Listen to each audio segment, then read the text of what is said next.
Why did the British Empire have to use ancient Greek to hide their secrets from an African army? In 1880, the Cape Colony faced an enemy that didn't just outfight them, they completely outsmarted them. This is the incredible story of the Basotho, and how their brilliant strategies created an independent nation. When the British invaded, they expected an easy victory. They built forts of brick and stone, the standard military practice of the time. But the Basotho didn't play by their rules.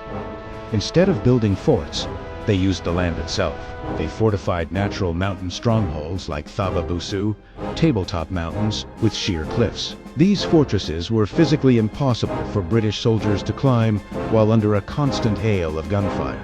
The Basotho had effectively turned the entire Lesotho highlands into a vertical kill zone, a natural fortress that no conventional army could crack. The British were baffled. Their tactics were useless against an enemy that lived in the sky. But it wasn't just geography. The Basotho had a secret weapon for mobility.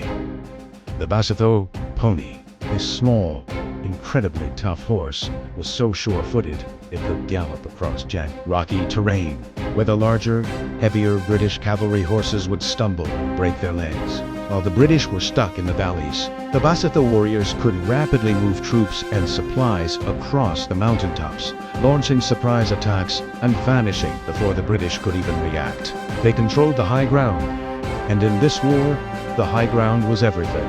And here's the biggest misconception. The Basotho weren't fighting with spears and shields. For years, they had strategically worked in the South African diamond mines, not just for wages, but to acquire something far more valuable, modern firearms. They used their earnings to buy the latest Winchester repeating rifles and Martini Henry rifles, the same weapons the British Army used. They became one of the best armed forces in all of southern Africa. So you had a highly mobile, well-armed guerrilla army operating in an impenetrable mountain fortress. The British were facing a nightmare scenario.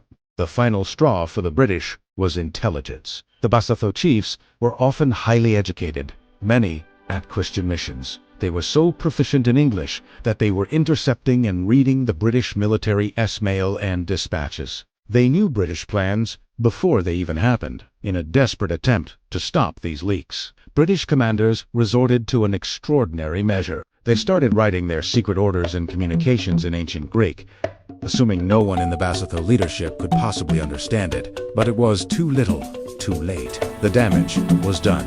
In the end, the British couldn't win. They were forced to sign a peace treaty. This is why today, if you look at a map, Lesotho exists as an independent kingdom.